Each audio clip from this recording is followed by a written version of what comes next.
Hi இவர்ஸ் இன்னைக்கு match UP RCB வந்து பார்க்குறதுக்கு முன்னாடி இப்போ நேற்று மேட்ச்சை பற்றி கொஞ்சம் பார்க்கலாம்.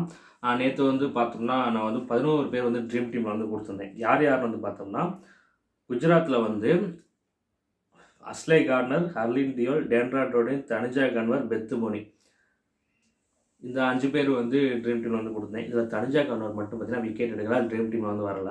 மித்த 4 பேர் வந்து வந்துட்டாங்க. இந்த 5 பேரில் 4 பேர் வந்து ட்ரீம் டீமில் வந்து வந்துட்டாங்க. அடுத்து டெல்லியில் வந்து பார்த்தோம்னா Jemimah Rodrigues, Marizanne Kapp, Annabel Sutherland, Jess Jonassen, Shikha Pandey, Minnu Mani இந்த 6 பேர் வந்து கொடுத்துருந்தேன். இதில் வந்து அனபல் சத்தர்லாண்டு, ஜெமிமா ரோட்ரிக்ஸ் 2 பேர் மட்டும் வந்து ட்ரீம் டீம் வந்து வரல. இதில் 4 பேர் வந்து ட்ரீம் டீம் வந்து வந்துட்டாங்க. அதாவது 8 பேர் பார்த்தீங்கன்னா நேற்று நம்ம கொடுத்த 11 பேரில் ட்ரீம் டீம் வந்து வந்துட்டாங்க. எக்ஸப்ட் சஃபாலேர்மா அண்ட் மெக்லானி அவன் 2 பேர் இல்லாமே பார்த்தீங்கன்னா 8 பேர் வந்து ட்ரீம் டீம் வந்து வந்துட்டாங்க. இப்போ என்ன ஆச்சுன்னா போன மேட்ச்சுக்கு அதுக்கு முன்னாடி நடந்த மும்பை மேட்ச்சில் நம்ம வந்து யாரும் நல்லா விளாட மாட்டாங்க, யாருக்கெல்லாம் ஆவரேஜாக இருக்குன்னு சொல்லிட்டுலாம் அவங்க யாருமே பார்த்தீங்கன்னா அந்த பர்ஃபார்ம் வந்து பண்ணலை. Including Harmanpreet Kaur, high percentage player, அவங்களே பார்த்தீங்கன்னா பர்ஃபார்ம் பண்ணல. நான் வந்து சொல்லியிருந்தேன் சரியாக பர்ஃபார்ம் பண்ண மாட்டாங்க, ட்ரீம் டீமில் எடுக்கணும், ட்ரீம் டீமில் அவங்க வந்து கொடுக்கல. ஸோ அன்னைக்கு பார்த்தீங்கன்னா நம்ம சொன்னது ஃபுல்லாகவே பார்த்தீங்கன்னா வந்து நடந்துச்சு. ப்ரெடிக்ஷன்ஸ் பார்த்தீங்கன்னா கரெக்டாக வந்து இருந்துச்சு. ஸோ சரியாக பர்ஃபார்ம் பண்ண மாட்டாங்கன்னு சொன்னவங்க பூரா பேருமே வந்து பர்ஃபார்ம் பண்ணலை. ஸோ அந்த ஒரு கான்ஃபிடென்ஸில் வந்து பார்த்தீங்கன்னா போன மேட்ச் இந்த குஜராத் டெல்லி மேட்ச்சில் வந்து சஃபாலேர்மா, மெக்லானி ஒரு பெரிய ஸ்கோர் வந்து பண்ண மாட்டாங்கன்னு வந்து சொல்லியிருந்தேன். இருந்தாலும் நீங்கள் எடுக்காமல் போகாதீங்க, நீங்கள் வந்து எடுக்காமல் எடுத்துங்க. இது வந்து ப்ரெடிக்ஷன்ஸ் தான். இது 22 பேருக்கும் அக்யூரேட்டாக வந்து ஒர்க் ஆகாது. ஒரு சில பேர்த்துக்கு மிஸ் ஆகும், அது அவங்களுக்கு கூட மிஸ் ஆகலாம்னு சொல்லியிருந்தேன். இப்போ நேற்று மேட்ச்சில் வந்து சஃபாலேர்மா, மெக்லானி பார்த்தீங்கன்னா நல்ல ஸ்கோர் வந்து அடிச்சுட்டு போயிட்டாங்க. நல்ல பாயிண்ட், ஒரு டாப் பாயிண்டே வந்து எடுத்துட்டாங்க. இப்போ என்ன நடக்குதுன்னா வின்னிங் ப்ரெடிக்ஷன்ஸ் வந்து ஒரு டீமுக்கு பண்ணிட்டு அதை வச்சுட்டு அது மூலமாக ட்ரீம் 11 பிளேயர்ஸ் கணிக்கிறப்போ இந்த மாதிரி மிஸ்டேக்ஸ் வந்து பார்த்தீங்கன்னா நிறைய வந்து நடக்குது. நேற்று பார்த்தோம்னா குஜராத் வின்னுங்கிறது ப்ரெடிக்ட் பண்ணிட்டு அதனால நம்ம டெல்லிகிட்ட போகிறப்போ இப்போ என்ன ஆகுதுன்னா டெல்லி டீம் ஜெயிக்கனா அங்கே முக்கியமாக அதுக்கு அடித்தளமாக இருக்கிறது வந்து பார்த்தீங்கன்னா சஃபாலேர்மா, மெக்லானி தான். டெல்லி ஜெயிக்கன்னா அவங்க 2 பேரும் அடிக்கிற ஸ்கோரில் தான் பார்த்தீங்கன்னா டெல்லி வந்து ஜெயிக்கும். அப்போ மேட்ச் வந்து குஜராத் ஜெயிக்கிற மாதிரி இருக்குது. அப்படிங்கிறப்போ மெக்லானியும் சஃபாலேர்மாவும் அதிகப்படியான ஸ்கோரை வந்து பண்ண மாட்டாங்க. அவங்க வந்து சீக்கிரமே அவுட் ஆகிற மாதிரி தான் வந்து இருக்குங்கிற மாதிரி நான் வந்து ப்ரெடிக்ஷன்ஸில் வந்து போனேன். எப்பயுமே இப்படி தான் ப்ரெடிக்ஷன்ஸில் வந்து ஒரு தப்பு பண்ணோம்னா அது மொத்தமாக வந்து சரிச்சு விட்டுரும். என் கணிப்பு எப்படி இருந்துச்சுன்னா குஜராத் வின்னு, சஃபாலேர்மா, மெக்லானியும் பெரிய ஸ்கோர் அடிக்க மாட்டாங்க, ஒரு 20-25 தான் அடிப்பாங்க. அதுக்குள்ளே பார்த்தீங்கன்னா அந்த அவுட் ஆயிடுவாங்க. அதுக்கப்புறம் வரக்கூடிய ஜெஸ் ஜானசன், அனபல் சத்தர்லாண்டு, மரிசா நைகாப் இவங்கெல்லாம் வந்து ஓரளவுக்கு அடித்து ஒரு 140-150 கொண்டு வைப்பாங்கிற மாதிரி ப்ரெடிக்ஷன் பண்ணியிருந்தேன். அது பார்த்தீங்கன்னா அப்படியே கொஞ்சம் உல்ட்டா வந்து நடந்துருச்சு. ஃபர்ஸ்ட் 2 பேர் அடிச்சிட்டாங்க, அதுக்கப்புறம் பார்த்தீங்கன்னா யாருமே வந்து பர்ஃபார்ம் வந்து பண்ணல. ஸோ ஒரு மேட்ச்சில் எல்லாமே வந்து கரெக்டாக வந்து வரும். இப்படி தான் இன்னொரு மேட்ச்சில் வந்து அது சொதப்பி விட்டுரும். என்றைக்குமே ஓவர் கான்ஃபிடன்ஸில் போகிறப்போ இந்த மாதிரி அடி வந்து விழுகும். பட் அதுக்காண்டி வந்து நம்ம சொல்லாமல் இருக்க முடியாது, கணிக்காமல் இருக்க முடியாது. இப்படி தான் போயாகணும். நம்ம பெருசாக இருந்து ஜெயிக்கணும்னா இப்படி தான் வந்து போயாகணும். எல்லாருமே இங்கே 49 ரூபா போட்டு அந்த 1 கோடிக்கு தான் வந்து ஏன் பண்ணுறோம். யாருமே போட்ட காசு 49 ரூபாய் திருப்பி எடுக்க போகிறதுக்காண்டி வந்து டீம் போடுறது இது இல்லை. ஸோ நம்ம வந்து பெருசாக ஜெயிக்கணும்னா கண்டிப்பாக ஹை பர்சன்டேஜ் பிளேயர்ஸை விட்டு தான் வந்து ஆகணும். எப்போ யார் அந்த ஃபர்ஸ்ட் பிளேயர் ஜெயிச்சாலும் சரி கண்டிப்பாக வந்து ஹை பர்சன்டேஜ் பிளேயரை விட்டுருப்பாங்க, கம்மி பர்சன்டேஜ் பிளேயரை வந்து எடுத்திருப்பாங்க. இது கண்டிப்பாக வந்து இருக்குது. இது இல்லாமல் பார்த்தீங்கன்னா இதில் வந்து பெரிய பிளேயர்ஸ் வந்து ஜெயிக்கவே முடியாது. ஸோ இதில் வந்து தைரியம் பார்த்தீங்கன்னா ரொம்ப வந்து முக்கியம். தைரியமாக வந்து போகணும், ஃப்ரீயாக வந்து பிளேயர்ஸை விடணும்.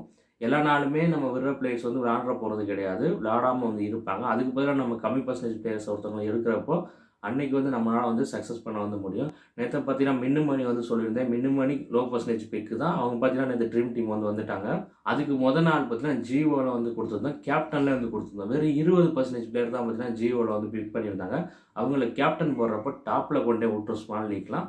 அன்றைக்கி பார்த்தீங்கன்னா நம்ம கேப்டன் போட்டிருந்தோம். அவங்க சரியான பாயிண்ட் வந்து எடுத்திருந்தாங்க, 100 பாயிண்ட்ஸுக்கு மேலே. அதே நாள் தான் வந்து பார்த்தீங்கன்னா ஹர்மன் பிரீத் கவுர் 80% பேர் வந்து பிக் பண்ணியிருந்தாங்க. அவங்கள பற்றி நம்ம வந்து விட்டுருந்தோம். ஸோ அன்றைக்கி பார்த்தீங்கன்னா அது வந்து கரெக்டாக வந்து இருந்துச்சு. அடுத்த நாள் நேற்று வந்து பார்த்தீங்கன்னா சின்ன சர்க்கிள் என்னதான் 8 பிளேயர்ஸ் வந்து நம்ம ட்ரீம் டீம் வந்து கொடுத்துருந்தாலும் சஃபாலேர்மா, மெக்லானி விளாண்டது கொஞ்சம் ப்ரெடிக்ஷன் வந்து சர்க்கிள் தான். ஆனால் மேட்ச் வந்து பார்த்தீங்கன்னா குஜராத் வந்து வின் பண்ணிடுச்சு. ஜாக்பாட் மேட்ச் 7 பாயிண்ட்டுக்கு மேலே வந்து பார்த்தீங்கன்னா வந்து வின் பண்ணி இருந்துச்சு. பார்த்தீங்கன்னா சரியான ப்ராஃபிட். ரொம்ப நாளைக்கு அப்புறம் பார்த்தீங்கன்னா ஒரு ஜாக்பாட் மேட்ச் வந்து கிளிக் ஆயிருந்துச்சு. ட்ரீம் 11 எடுத்துட்டு வின்னிங் ப்ரெடிக்ஷன் எடுக்கிறப்போ வின்னிங் ப்ரெடிக்ஷனில் பார்த்தீங்கன்னா ஒரு சில குளறுபடிகள் வந்து நடக்குது. அதே வின்னிங் ப்ரெடிக்ஷனை வச்சு ட்ரீம் 11 போகிறப்போ அதுலேயும் பார்த்தீங்கன்னா இந்த மாதிரி வந்து நடக்குது. இனிமேல் ஒன்று வந்து வின்னிங் ப்ரெடிக்ஷனு இல்லைனா ட்ரீம் 11 ரெண்டில் ஒன்று தான் வந்து பண்ண போகிறேன். அது பார்த்தீங்கன்னா மோஸ்ட்லி வந்து வின்னிங் ப்ரெடிக்ஷனாக தான் வந்து இருக்கும்.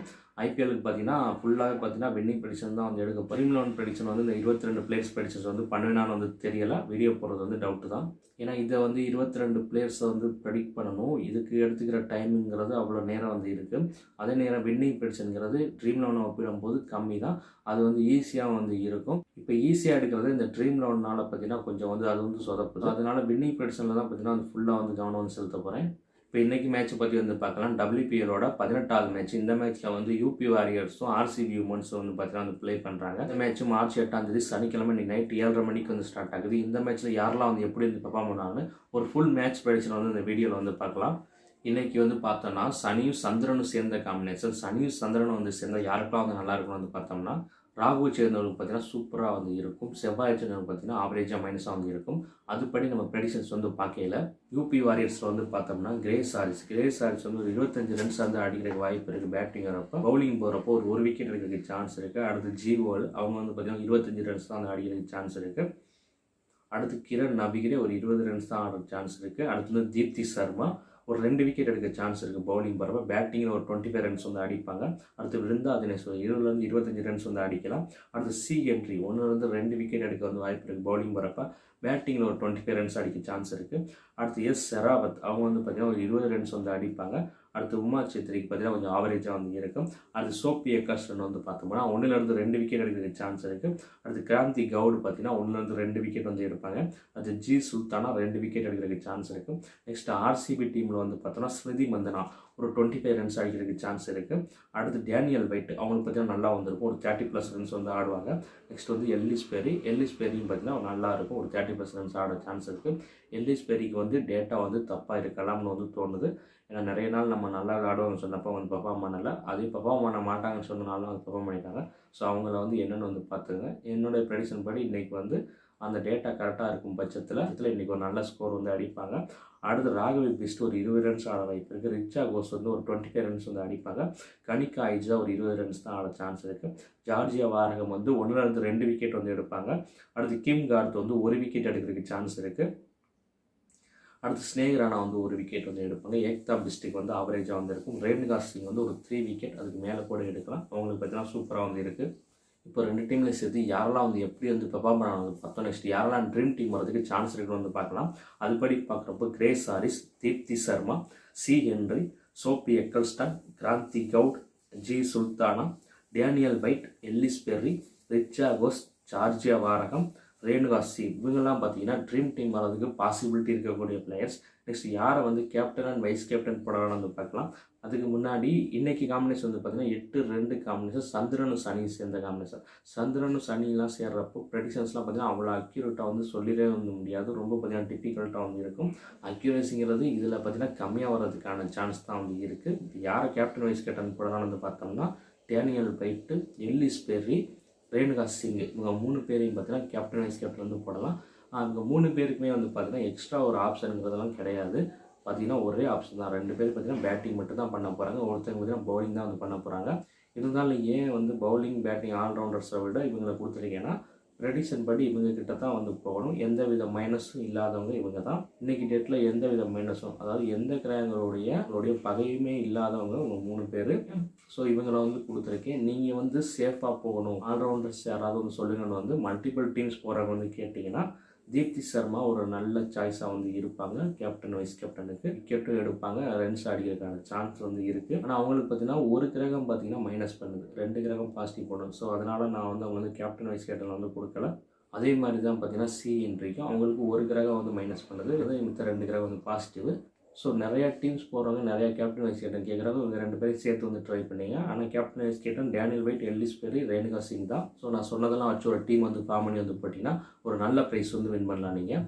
இப்போது நேற்று மேட்ச்சில் வந்து பார்த்தீங்கன்னா மேக்னா சிங் அவங்க வந்து பார்த்தீங்கன்னா வந்திருந்தாங்க. ஆனால் பார்த்தீங்கன்னா நான் பார்த்த வரைக்கும் இந்த லைனப்பில் நோ சேஞ்சுன்னு சொல்லியிருந்தாங்க. நானும் பார்த்தீங்கன்னா லாஸ்ட் டைமில் ட்ரீம் லோனில் போயிட்டு வந்து பார்க்கல. ஸோ அதனால் பார்த்தீங்கன்னா இது மேக்னா சிங்கை வந்து கொடுக்க முடியாமல் வந்து போச்சு. மேக்னா சிங் பார்த்தீங்கன்னா சந்திரன் சம்மந்தப்பட்டவங்க தான். மேக்னா சிங் வந்து விக்கெட் எடுக்க போது அவங்க டேட்டாவை செக் பண்ணுறப்ப பார்த்தீங்கன்னா அவங்க சந்திரன் சம்மந்தப்பட்டிருக்காரு. ஸோ நேற்று பார்த்தீங்கன்னா அதை வந்து மிஸ் பண்ணிவிட்டேன். அவங்கள பார்த்தீங்கன்னா எனக்கு அப்டேட் பண்ணியிருக்கணும், மிஸ் பண்ணிட்டேன். ஸோ இன்றைக்கி மேட்ச் ஏதாவது சேஞ்சஸ் வந்து இருந்துச்சுன்னா 9 hours அப்புறம் மேட்ச்சில் புதுசாக யாராவது வரவங்களுக்கு நல்லா வந்து இருந்துச்சுன்னா அதை பார்த்தீங்கன்னா டெலகிராம் சேனல் வந்து அப்டேட் வந்து பண்ணுவேன். ஸோ இன்னும் டெலகிராம் சேனல் ஜாயின் பண்ணாமல் இருந்தீங்கன்னா டிஸ்கிரிப்ஷனில் வந்து லிங்க் இருக்குது, அதை போய்ட்டு வந்து ஜாயின் பண்ணிக்கோங்க.